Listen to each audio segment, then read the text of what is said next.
The recording has been resumed. You are live. Thank you. Welcome, everyone. This is the regular meeting, board meeting for the TCIDA County Industrial Development Agency. It is Wednesday, August 5th, 2020 at 4:30 p.m. The meeting is hereby called to order. Christine, if you would like to go through the roll call and the attendees, please. Jen Ceccarelli? Yes. Kevin Gillette? Yes. Aaron Gowan? Here. Tracy Manel?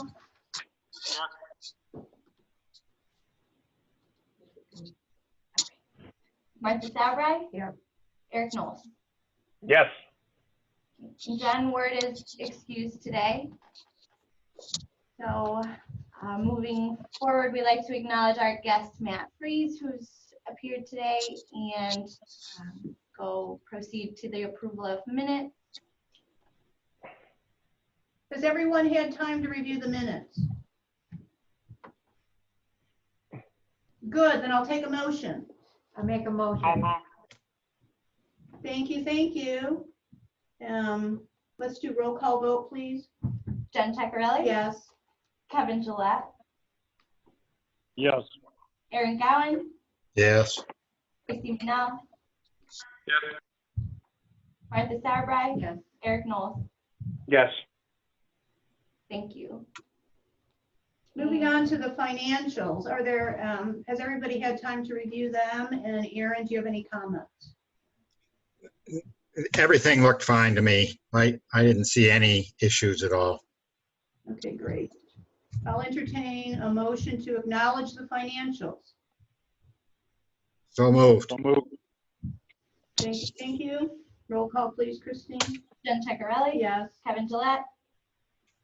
Yes. Aaron Gowan? Yes. Tracy Manel? Yes. Martha Sabri? Yes. Eric Knowles? Yes. Thank you. So next is the ED&P update with Lee and Timmy.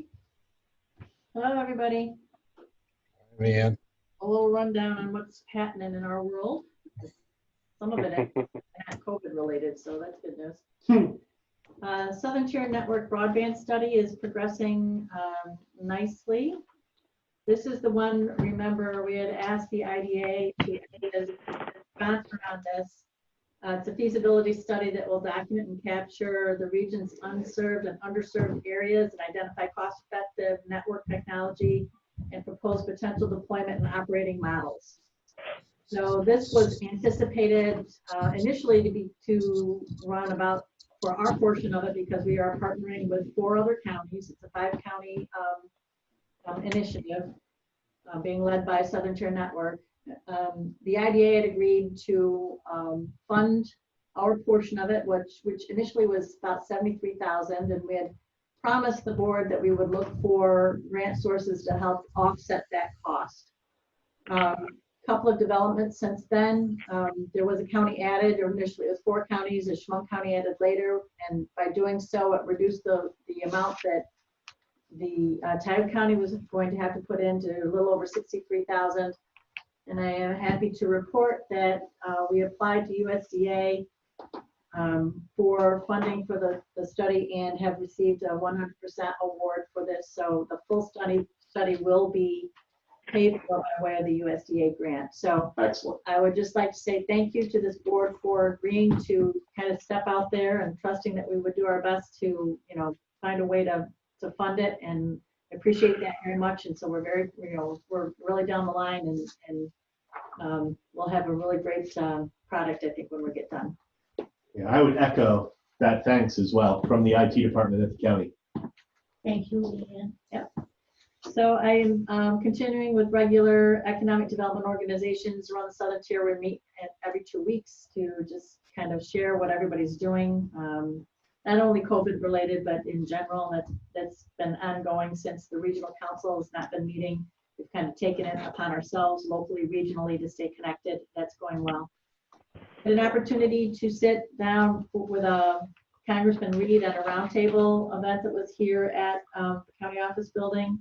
And we were able to talk right directly with the congressman, and he shared some updates on what's coming. So that was helpful.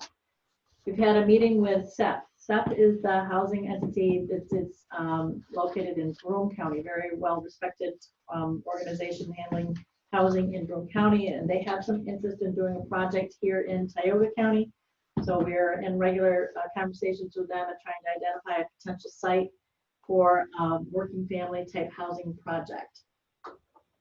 Also met with a private investor who's looking to do market rate housing project.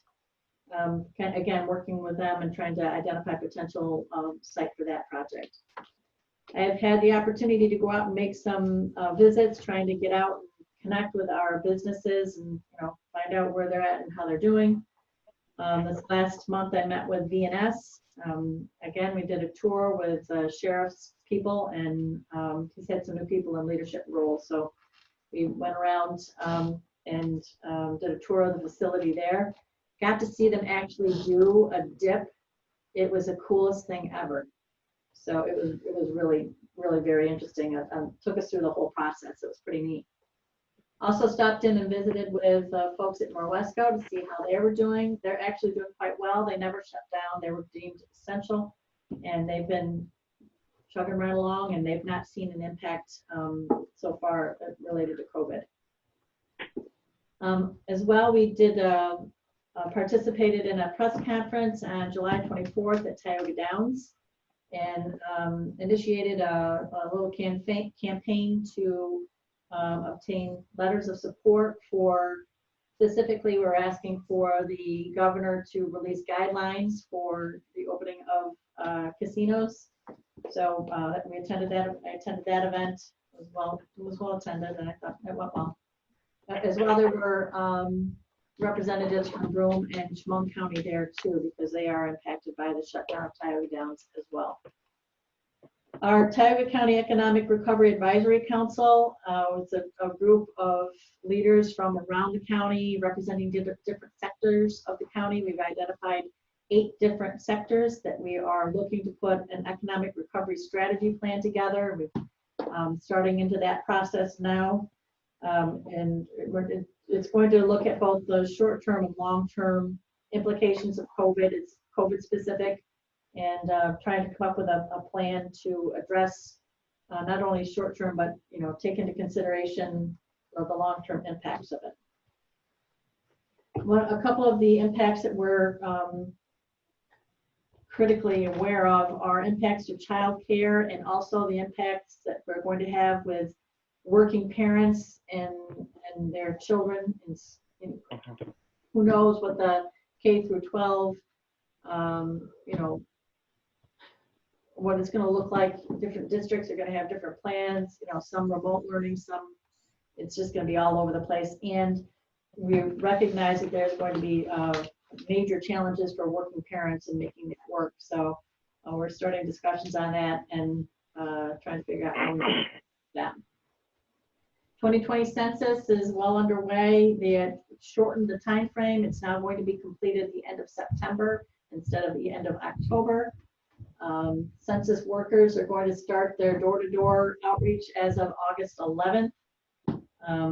So Elaine is working very hard on getting the word out on people. If you guys haven't completed your census, please do so. Take it 10 minutes, but we need to get everybody to respond. Otherwise, you'll get somebody knocking at your door. Village of Owego DRI projects. We have 17 projects that are actively working toward getting started. We have 6 New York Main Street projects we're working with. Owego Gardens 2, I think Christine's going to touch on that later. Land Bank is active. They're looking at acquiring some additional properties in the Village of Owego. Restore New York projects in Owego and Waverly are progressing. They're both moving along. Workforce. We're in the implementation stage of the workforce pipeline study, and we just last week applied for WORC grant to help with implementation of that study. The Ag 8-year district review in 2 districts is ongoing, Owego Nichols District and also Spencer, Candor, Barton, Tioga. So that public hearing is scheduled for the end of the month for that. The Ag value chain, we had talked about completing an ag value chain study, and I'm happy to say we again applied on behalf of the IDA for funding to USDA to fund this study. And the purpose of the study is to identify new desirable local and regional wholesale market opportunities for the county's farmers, to identify specific points where investment-focused resources or other strategic actions could support the growth and vibrancy of the local farm and food economy. Essentially, the goal will be to determine supply chain activities in the county and identify how to connect or better connect local producers to local consumers. So we got the grant award, 100% grant award on that. We're happy to say, so the work on that study will begin here pretty soon. Megan has started talking with consultants that we're going to use to put that study together. We have right now 5 pending grants out there that we're waiting to hear on, and we have 19 active grants that our office is involved with, and 2 grant projects that have been completed, which are the Code Enforcement Shared Services Feasibility Study and the Phase 2 of Workforce Pipeline Strategy. That's all I have for now. That's a lot. That's a lot. Yeah, that's the longest I've heard you talk. I try to talk fast. Any questions for Leanne? Okay. Thanks, Leanne. So for project updates, Owego Gardens 2, you all voted by email. Thank you to sign the new purchase and sale agreement extension. We need to do a affirmation of that vote for the minutes, please. So I'll do roll call. If you could vote, provide your yes vote. Jen Ceccarelli, Yes. Kevin Gillette, Yes. Aaron Gowan, Yes. Tracy Manell, Yes. Martha Sauerbrei, Yes. Eric Knowles. Yes. Okay, thank you so much. The DEC water quality certificate is in progress. I met on site with DEC and Fagan Engineering. A few changes are in progress, but not any that are an issue. We did get HCR early notice regarding disturbance to a wetland, and we provided the IDA letter of support in response.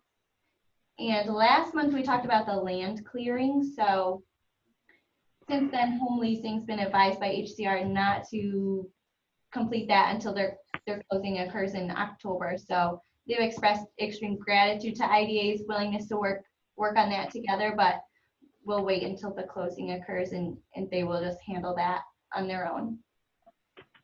So Owego Gardens 2 is coming along. The VNS Water Sewer Extension Grant Disbursement Agreement, the final version was received, reviewed and approved by Joe. So I'm seeking a motion authorizing Jen Ceccarelli to sign that grant disbursement agreement on behalf of IDA, please. So moved. This is Aaron. We have a second, please. Marty, yes. Thank you. Roll call, please. Thank you. Jen Ceccarelli? Yes. Kevin Gillette?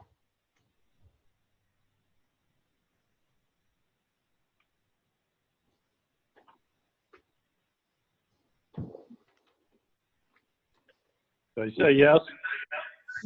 Thank you. Aaron Gowan? Yes. Tracy Manell?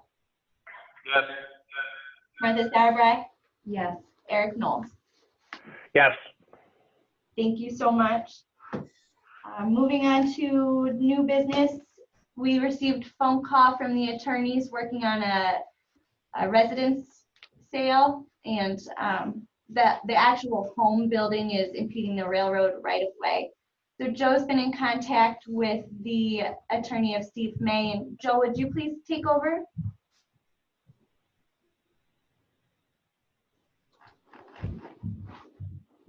And Drew, will you please pull up that survey? Sure. Thank you. I'm pretty sure that Joe is technically challenged. Joe, you need to unmute. There you go. Hear me now? Okay, all right. I've been in touch with the attorney for the homeowner.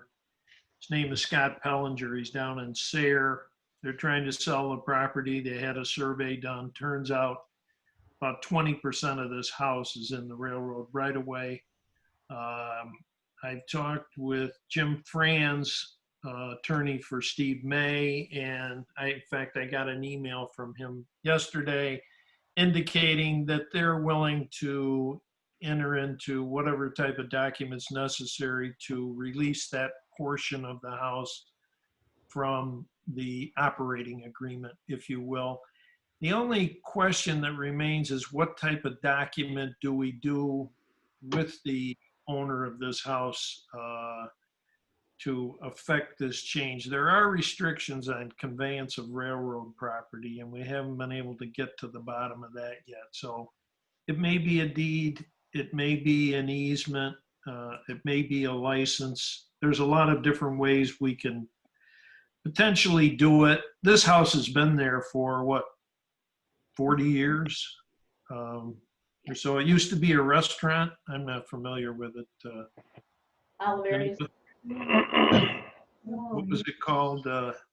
Oliveries, yeah. Oliveries, yeah. So it's been there forever. And Steve May says there's enough space between the house and the track that he can get whatever he needs in there to do whatever work he would have to do. So assuming that the board is willing to accommodate this homeowner, we just have to work to find out what type of document can achieve this. Again, railroad properties are a little funky. Not a little funky, they're a lot of funky, and there's a lot of restrictions about what you can and can't do. So we have to get to the bottom of that so that the new homeowner's attorney will be able to write title insurance and get them a mortgage. But assuming the board's agreeable to it, we'll work towards that end. So is this a house on a foundation, or is this a double wide on a slab? Or I kind of sort of know where we're at here, but and the home's been there a good long while, but I'm just curious. You know, I don't know the answer to that. I've assumed it's a house on a foundation, but I don't know that. I don't know that. I'll find that out though. How much? So you don't have a recommendation of what you're gonna. I don't have one as to the actual type of document we would use in order to allow this home to stay in its current location. I would be more inclined to go with an easement or a license. It's just a question of whether that's sufficient for the title insurance purposes. Right. Yeah, I mean, an easement or a license, if the house ever burnt down or whatever. Right, the license, the easement would end. Yeah, exactly. And so we would never, in effect, be out of title, if you will. Right, right. It is a substantial easement or a substantial encroachment, you know, so it's not as if it's, 2 feet over the line or something. It's a good 20% of the house. Right. So. Well, I think for me, I would say let's move forward, and if it doesn't bother Steve May, then we let Joe do his work. I mean, that was where I went first, because if he were again it, if you will, we would be going nowhere. Right. But he doesn't seem to have a problem with it, and will release his operating agreement from that portion of the property. So again, I don't think we need a resolution at this point. At some point, I will come back to you with a document of some type to hopefully affect what the seller of the property is trying to do. Right. And what we are legally can do.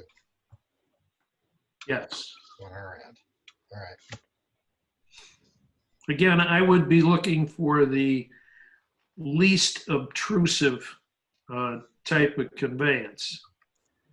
You know, obviously the full conveyance of fee simple deed, I would like to avoid.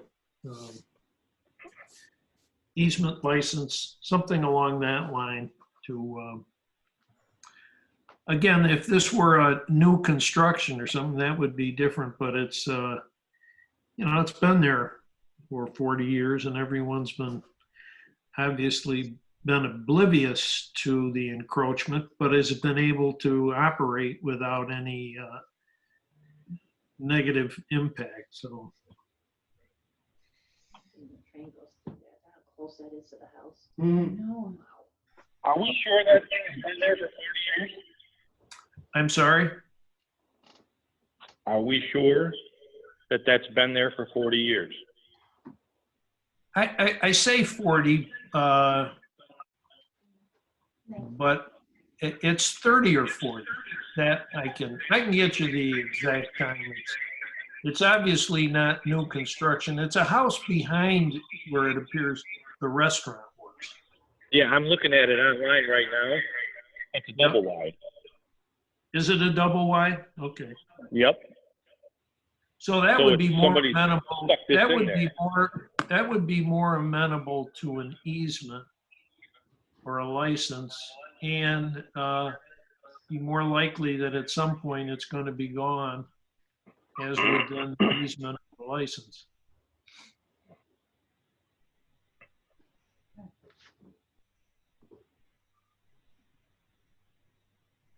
Any other questions for Joe? Again, I wouldn't be looking for a resolution now, just a sense that you want me to continue to work on this to get it to where it's supposed to be. Although I could come back and say, hey, you can't do it, you know. Railroad law is different. So I would agree with Aaron, just continue forward and see what we come up with, but it is a good point to know whether it sits on a slab or on piers Yes. or on a foundation. That's a really good point here, because if it's a double wide on some blocks out there, then Move it. it's a little more, there's more options. okay. All right. I'll follow up on that. Thanks, Joe. Okay. Okay, so moving on to old business, under governance committee, we have some upcoming events that Jen would like to go over. Yeah, they're just, everything happens in the fall, unfortunately. In August, we're going to be conducting Christine's annual evaluation, reviewing Leanne's stipend. I will be meeting with the governance committee in August to review some numbers. We'll bring them forward at the September board meeting and executive session for a vote, obviously, once we come out of executive session. I'm not sure about the budget. I think the finance committee is going to have to start meeting in early September, because we're going to have to close the budget, and I would like a board vote on that at the October board meeting. And then everything, all the numbers will go to Paris by the end of October. So I think that the finance committee is going to have to meet also, you know, maybe at the end of this month or starting in early September to start discussing budget details. And the salary numbers will obviously be included in the new budget. So I had sexual harassment training on here also. I have no idea when that's going to happen. Have you heard anything, Marty? No. Maybe October? I don't know. It'll happen sometime this fall. So we're all going to have to complete that exercise again, just for your awareness. Any questions on the schedule of events? No, but this is Aaron. Christine can get started on the budget at any time. Yes, she can. And I mean, if she has some questions, she can reach out to me or Leanne or and just start working on it, going through it and seeing what she thinks. That way it'll make it a little easier for the finance committee. Right. I believe she has some vacation scheduled in August, though, so she will probably start working on it in September. So that budget is no problem. I can whip it up in no time and then reach out to the finance committee and schedule to all, discuss it and gather your inputs and make any adjustments there forward. Yeah, I don't think you'll have any problems. Great. So, and since Jen's bringing it up, I do have a vacation starting tomorrow, and I'll be back Wednesday the 12th. I do have one scheduled for the 16th to the 22nd, but it's looking like that will be canceled, and I'll be providing an official cancellation on that. So I'll be back next week, Wednesday. Have a good time. What? I said, have a good time. Thank you so much. I will. And I'm saying, Don't play golf. Don't worry about us, Christine. We'll be all right. No, thank you. And I won't be playing golf, don't worry.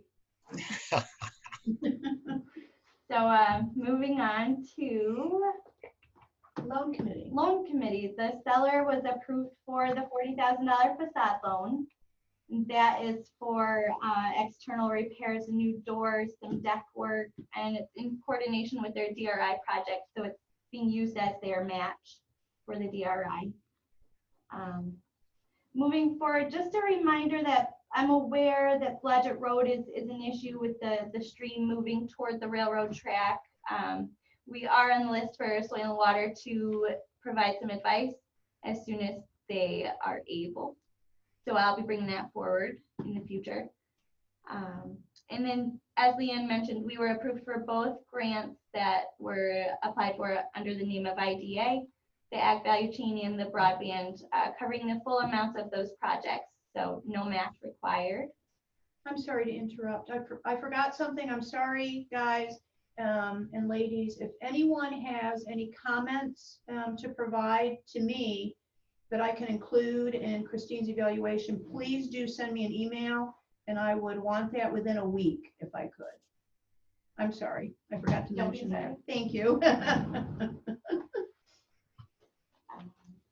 And then the last thing on regular agenda is just a sales tax exemption update. Both VNS and Best Buy are still supplying monthly reports and within their allowable limits.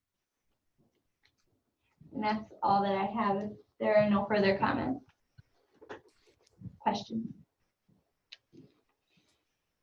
We will be having executive session today, and I would request a motion so that we can go into executive session, please. So moved. Matt, Thank you. Thank you, Matt. I think Gracie seconded it. Okay, we need to get off screen. Yep, I need to pause. Second, third. All right, we are back. Thank you. Is there any other topics for discussion while we are resuming our meeting right now? No? Do I have a motion to adjourn? How would that be? So moved. Thank you. Second. Thank you, everybody, for coming. Thank you. Thank you. Bye. Bye. Hey, everybody. Thank you.